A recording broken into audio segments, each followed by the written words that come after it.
नमस्कार मित्रों, खेल और खिलाड़ियों की आवाज़ खेल पथ में आपका हार्दिक स्वागत है। दोस्तों, एक तरफ केंद्रीय खेल मंत्रालय देश में खेलों के उत्थान का दंभ भर रहा है, तो दूसरी तरफ खेल संगठनों की लड़ाई चरम पर है।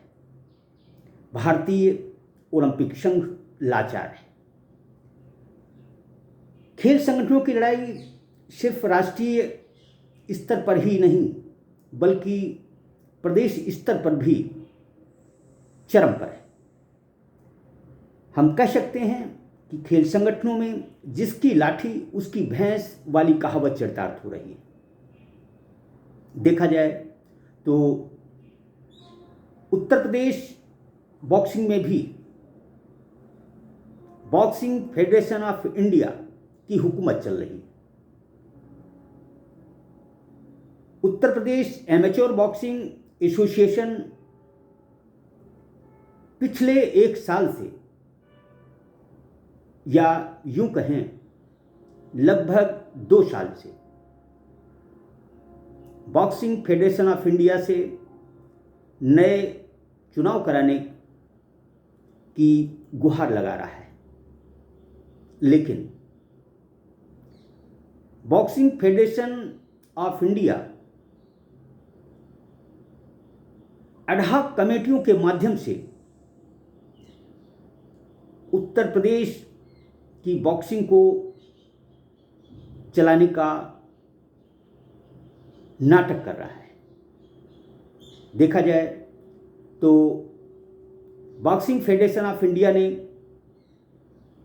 उत्तर प्रदेश में बॉक्सिंग के संचालन के लिए 20 जनवरी 2022 को एक एडहॉक कमेटी गठित की थी, जिसका चेयरमैन उत्तराखंड के डॉक्टर डीपी भट्ट को बनाया गया था।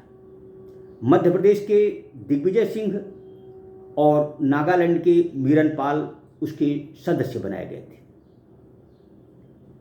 इस एडहॉक कमेटी के बावजूद हेमंत कलिका, महासचिव बॉक्सिंग फेडरेशन ऑफ इंडिया द्वारा 11/4/2022 को एक और एडहॉक कमेटी का गठन कर दिया गया।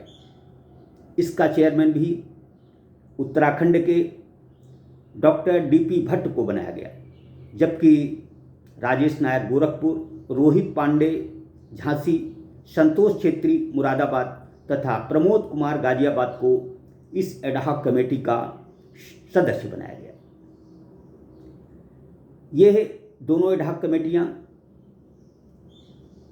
लगभग 1 साल से कामकाज देख रही हैं, लेकिन उत्तर प्रदेश एमेच्योर बॉक्सिंग एसोसिएशन के महासचिव अनिल कुमार मिश्रा का साफ कहना है कि यह एडहॉक कमेटियां उत्तर प्रदेश एमेच्योर बॉक्सिंग एसोसिएशन से कोई वास्ता नहीं रखती, जबकि इन एडहॉक कमेटियों को उत्तर प्रदेश एमेच्योर बॉक्सिंग एसोसिएशन से लगातार संपर्क में रहना चाहिए, उनसे पत्र व्यवहार करना चाहिए। अनिल कुमार मिश्रा, महासचिव Uttar Pradesh amateur boxing association, अब तक बॉक्सिंग फेडरेशन ऑफ इंडिया को 6 बार चुनाव कराने के लिए पत्र लिख चुके हैं। उन्होंने पहला पत्र 1/12/2021 को लिखा था, तो दूसरा पत्र 22/5/2022, तीसरा पत्र 29/6/2022, चौथा पत्र 18/8/2022, पांचवा पत्र 12/9/2022 तथा छठा पत्र 26/3/2023 को बॉक्सिंग फेडरेशन ऑफ इंडिया के अध्यक्ष अजय सिंह को लिखा है। अब सवाल ये उठता है कि उत्तर प्रदेश एमेच्योर बॉक्सिंग एसोसिएशन के चुनाव आखिर कौन नहीं होने दे रहा। सर्वविदित है कि खेल संगठनों में जो दबंग है जिसके हाथ में लाठी है उसी के सब चलती है। दरअसल बॉक्सिंग फेडरेशन ऑफ इंडिया सिर्फ उत्तर प्रदेश ही नहीं, उन राज्यों की बॉक्सिंग को भी चौपट कर रहा है जो कि बॉक्सिंग फेडरेशन ऑफ इंडिया के पिछले चुनाव में अध्यक्ष का साथ नहीं दिए थे। दरअसल इससे सिर्फ और सिर्फ खेलों का नुकसान होता है। खैर, अनिल कुमार मिश्रा, महासचिव Uttar Pradesh amateur boxing association ने अपने पत्र में अध्यक्ष अजय सिंह को लिखा है और पूछा है कि जो 2 कमेटियां उत्तर प्रदेश में बॉक्सिंग के संचालन के लिए बनाई गई हैं, क्या वह फेडरेशन की कार्यकारिणी समिति द्वारा एवं वार्षिक आम सभा द्वारा पारित की गई है? यदि है तो कृपया मिनट्स की प्रतिलिपि उपलब्ध कराने का कष्ट करें। मिश्रा ने बॉक्सिंग फेडरेशन ऑफ इंडिया के अध्यक्ष को साफ चिताया है कि वह अतिशीघ्र उत्तर प्रदेश एमेच्योर बॉक्सिंग एसोसिएशन की नई कार्यकारिणी गठित करने की न केवल कोशिश करें बल्कि उत्तर प्रदेश एमेच्योर बॉक्सिंग एसोसिएशन के चुनाव अतिशीघ्र कराए जाएं। यदि नहीं कराए जाते तो वह अदालत का दरवाज़ा खटखटाएंगे।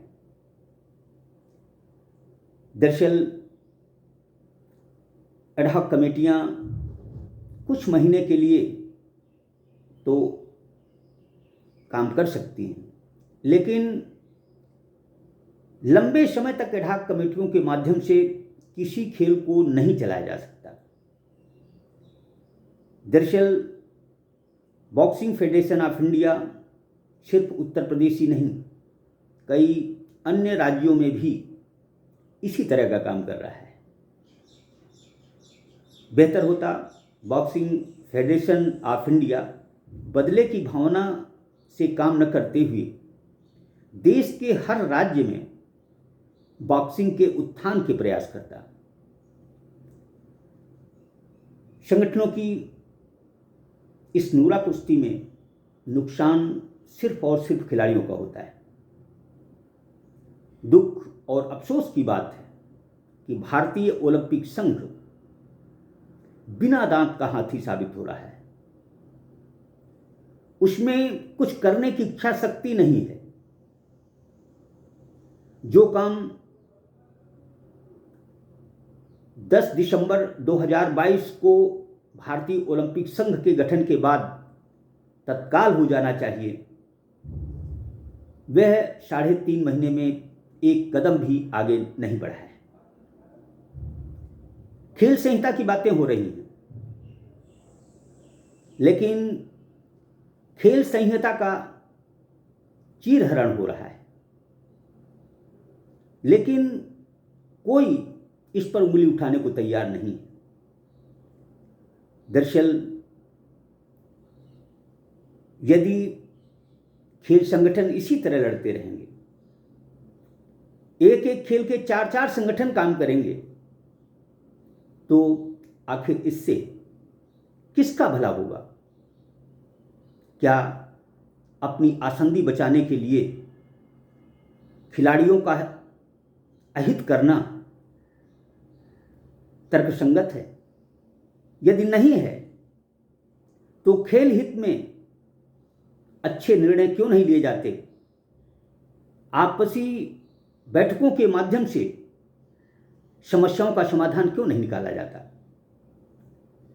दरअसल हमारे देश में खेलों के पतन का मुख्य कारण हमारी हुकूमतें नहीं बल्कि खेल एसोसिएशन के पदाधिकारी।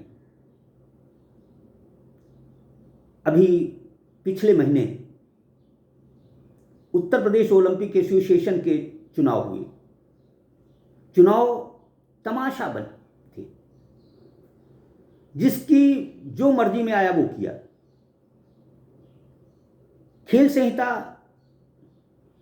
खुलेआम नंग नाच करती दिखी। दरअसल जो लोग खेल हित की बातें मंचों में करते हैं वही खेलों के असली दुश्मन हैं। वह सिर्फ अपनी आसंदी से मतलब रखते हैं। किसी भी पदाधिकारी का खेल और खिलाड़ी हित से कोई लेना देना नहीं। दरअसल